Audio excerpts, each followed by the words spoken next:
Okay. Nobody's asleep yet? You're like, man, if this guy just could get off stage, we could go drink, right? Yeah, I know. I want to drink. Can I what? Can we turn off your mic? Oh, turn it up? Oh, I thought you said turn it off. I'm like, man, that's... Jeez. I actually want to. Okay. Maybe it was just me not being close.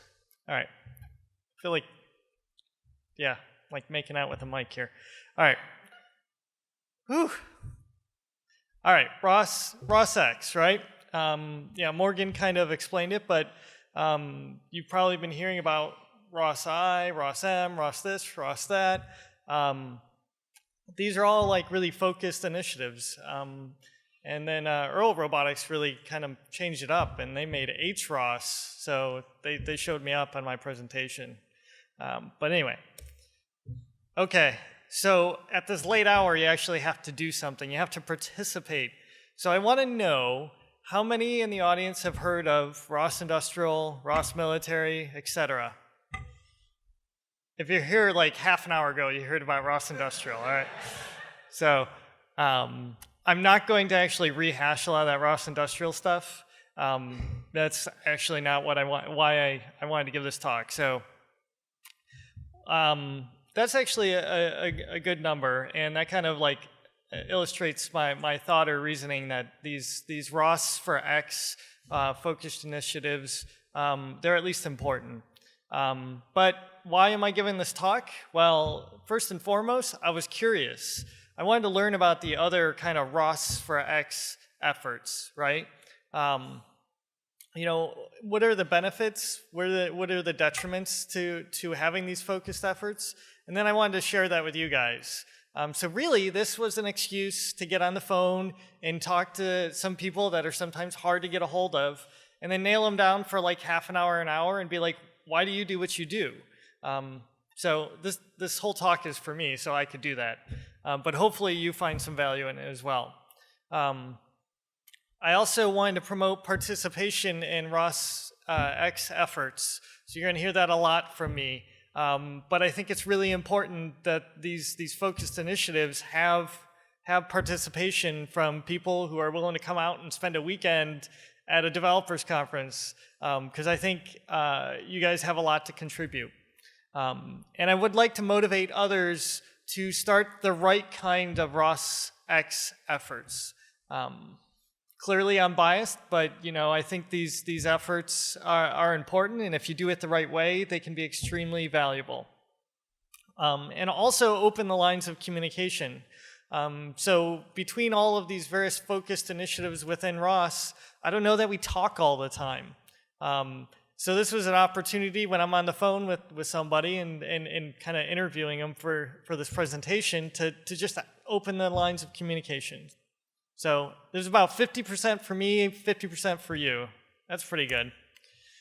Before I get started, the way I kind of put this presentation together was literally to interview people that are essentially leading these focused initiatives within ROS. So I wanted to thank all the people who talked to me: Jerry Toller, Matt Droder, Tully Foote, and Paul Voss as well. Okay, so what are we going to learn? I had lots of questions for people. I literally kept some people on the phone for an hour, but I figured I'd boil it down to 5 questions because I only got 20 minutes, and I know you want me to finish. One question for me was just how many ROS-X's are there, right? What are the different focused initiatives? I'm not aware of them all. You can do a Google search, but I kind of wanted to figure out like how many there are. Why are they formed? Why are these things even needed? Isn't ROS good enough by itself? ROS is great, right?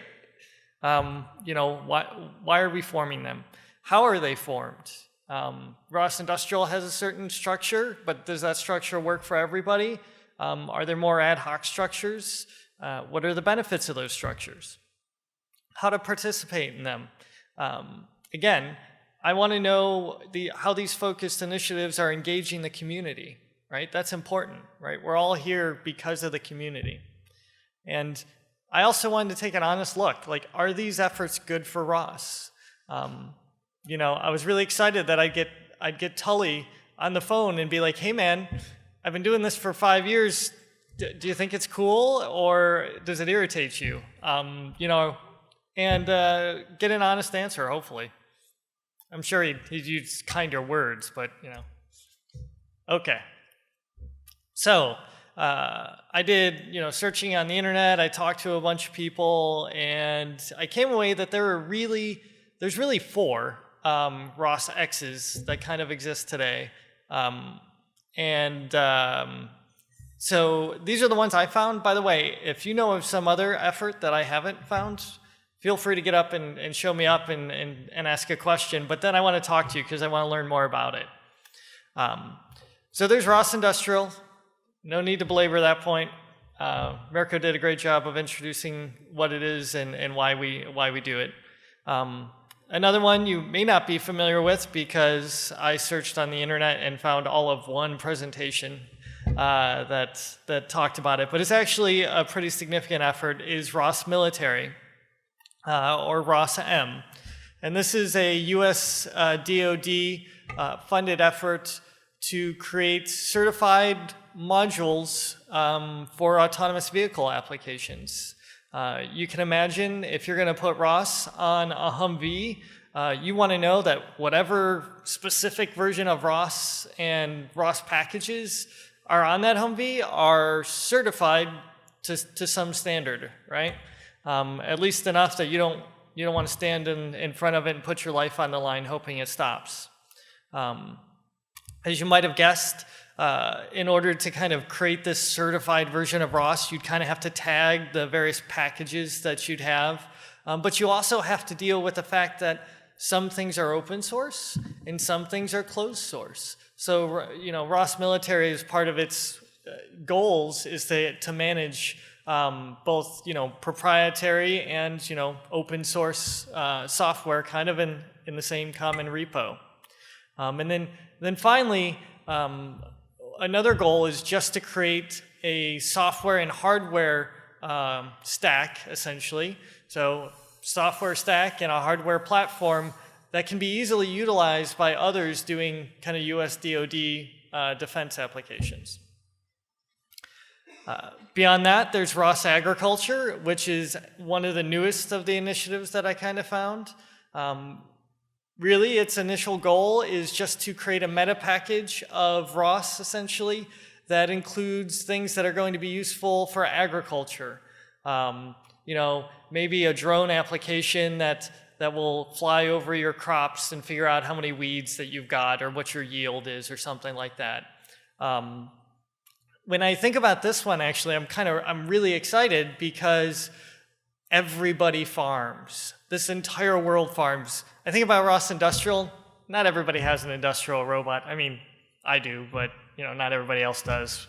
But everybody farms. Imagine the impact of that. So I'm excited about this effort because, you know, you could do something very simple, create a drone with ROS, and so many people around the world could use that. If what we do is about impact, I can't imagine a greater impact. The next one, which isn't really a focused initiative or ROS-X, is ROS Aerial. It doesn't really exist. It's actually just a special interest group or a SIG. And when I was talking to Tully, I was curious about this one because it's kind of the counterexample to a focused initiative. If I'm up here telling you, hey, you need a focused initiative and we should call it ROS Aerial, but it doesn't exist, why doesn't it exist? And so I got some good information from Tully on why that doesn't happen, even though ROS and drones kind of go together nicely, and we all know people are using them are using ROS to run drones. And then the final focused initiative that I'm going to talk about is ROS DOE. So this is, again, a U.S. Department of Energy effort or concept of ROS. Again, very similar to ROS Military in terms of kind of certified software versions. But I would also say that it has a focus on increasing the robustness and reliability of the ROS core. And that's very important for all of us, because if that happens, we all benefit, right? So again, that's kind of an overview of these guys. All right, more audience participation. I want to know, how many of you remember what robotics R&D was like before ROS? All right, so you can imagine a world without ROS. That's actually not a huge percentage. There must be a lot of young people in the crowd. I'm a little bit older, and I had to get my master's without ROS, which is very unfair. Like, anybody who's a student now and can get their master's using ROS, I'm jealous. But what you have to, what I think is important is ROS taught us two things, right? It taught us the value of kind of building on others, right? Not building from scratch. The not invented here syndrome, ROS has kind of taught us that that's not the way to do things. And it taught us the value of collaboration. All right, one more. I think this is the last one, maybe. I don't know. There's more slides after this. All right. How many of you believe that open source collaboration is critical to advancing robotics? All right. That's like nearly everybody. But to be fair, this is a really friendly audience, right? Imagine going into an audience of very, very smart people, but they're all business majors and marketing majors, and you tell them, I want to give software away. This is the way we should do things now. And you can even make the argument, which I just did, which is before ROS, robotics R&D was really hard and really difficult, and ROS just made it easier and better, and just, it's great. That doesn't work. They don't care about any of that, not like we do anyways. Really what you have to do is start off the conversation with kind of a group like that and say, and tell them what ROS is going to do for them, right? It's going to save you money, it's going to make this better, right? Or make your widget better. So why is that important? Well, if you're thinking about focused initiatives, that's part of their role, right? Their role is to think about their audience, right? And make the argument to them for using ROS.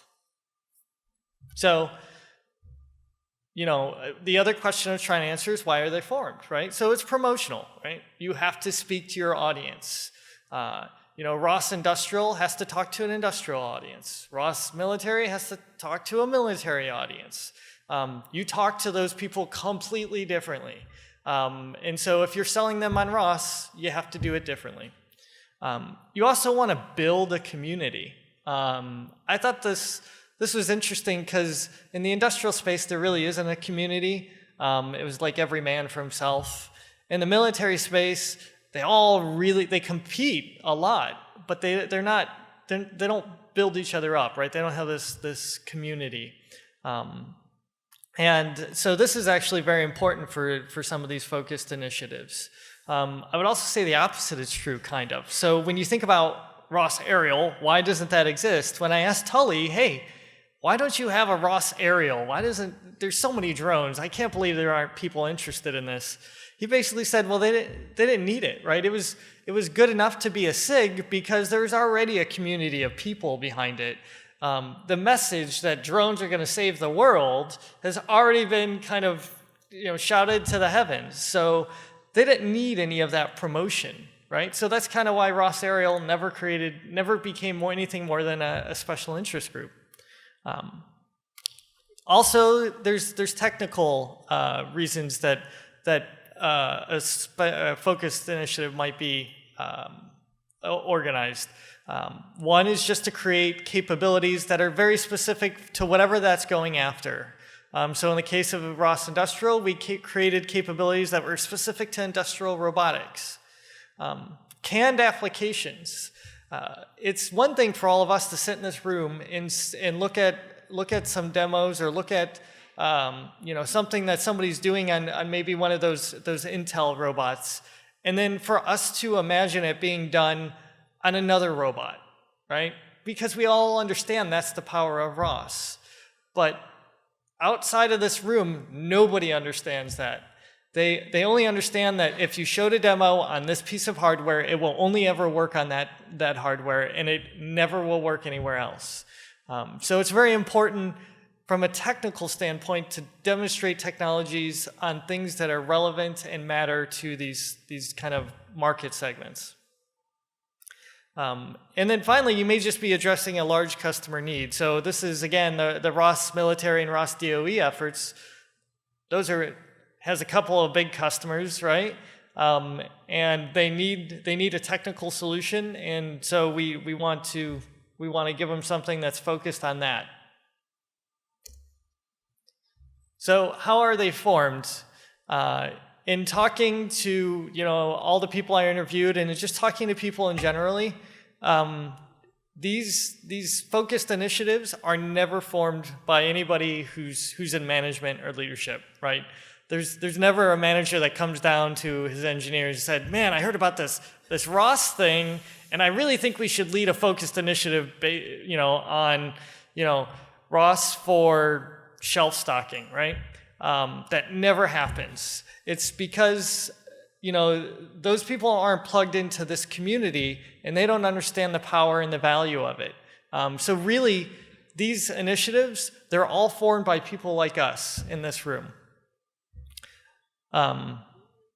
So what I would tell people, though, is that every one of these initiatives takes time to build, way more time than it should ever really take. And if you're impatient like me, it'd drive you nuts. But there are some things you can do. So if you decide that you want to do a focused initiative, and this is kind of model that a lot of these focused initiatives took, is they got advisors, right? They got people who had done similar things before, who could connect them with other people, right? Because again, it's the engineers that are trying to initiate these things. And then they get first followers, right? So everybody thinks the person who's had the idea is really important. That person's not that important. It's the company that kind of stuck their neck out and said, "You know what? I'm going to support this ROSX initiative because it's important." Those guys are the ones when you get those, you're on your way to making it. And finally, I would talking to some people who were trying to organize these efforts, they told me that in the very beginning they felt like everybody was telling them they're wrong, like this isn't a good idea for whatever reason, right? But I can tell you, keep going, because you're probably right. If you want to create an initiative for something that's important to you, just kind of ignore the naysayers for now. So how do you participate in them? So some of these are more open than others. This is more of an opinion, but I believe all of them should be accessible via sweat equity. So if you have any interest in these focused initiatives, you should just be able to contact somebody and develop code and participate. And I would encourage you, if any of the initiatives I mentioned kind of struck a chord with you, please feel empowered to participate. You can always come up and ask me if you want contacts, and I'll provide them at the end of this talk as well. So this is the question I really wanted to answer out of all these questions, right? I wanted to know, is ROSX good for ROS? And so I asked everybody, and there were some things people all agreed on, and then there were other things that they didn't kind of agree on. But this is kind of the summary. So. Yes, ROSX is good for ROS because it promotes the use of ROS and expands the user base. I can tell you, had we not started ROS Industrial, the industrial space probably wouldn't know what ROS is. It's just kind of the way it is. But by doing that, we expanded all the people who support ROS, so that's good. It's also a way to contribute code or funds to core ROS development, right? I mentioned the ROS DOE has that as one of the things that it's doing. But also it's not good for ROS.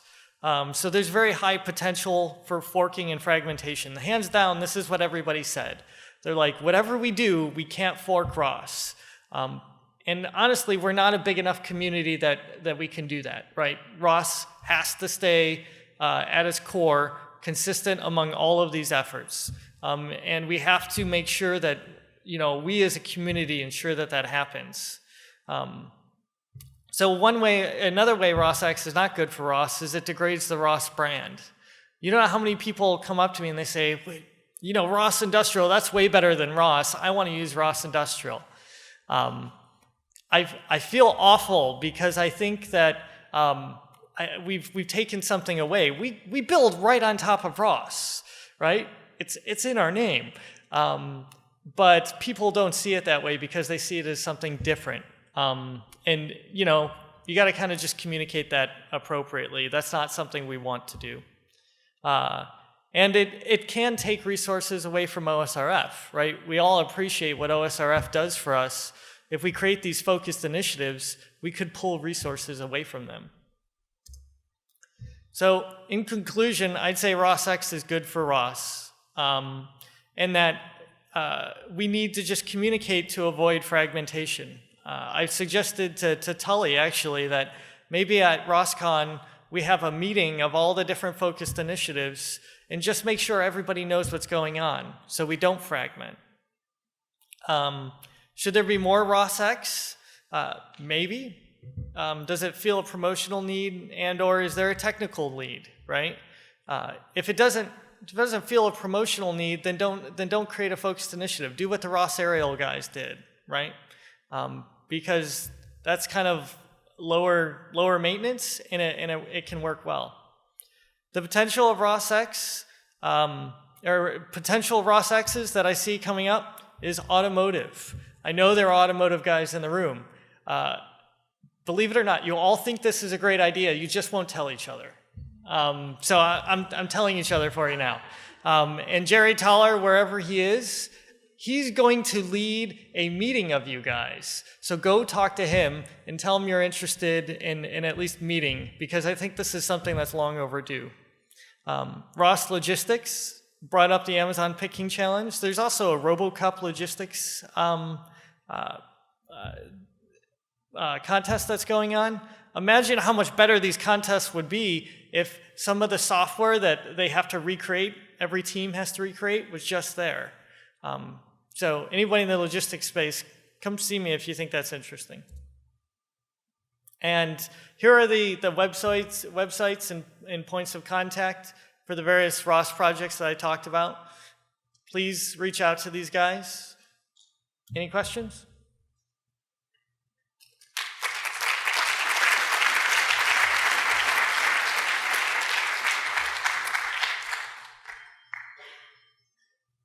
Somebody's got to ask one question, otherwise we're not leaving. We're staying here. No, we're good. All right. Are you going to ask one? All right. So the question is, are they in chronological order? I don't know. Yeah, well, kind of, yes. They are, but not on purpose. Yeah. All right.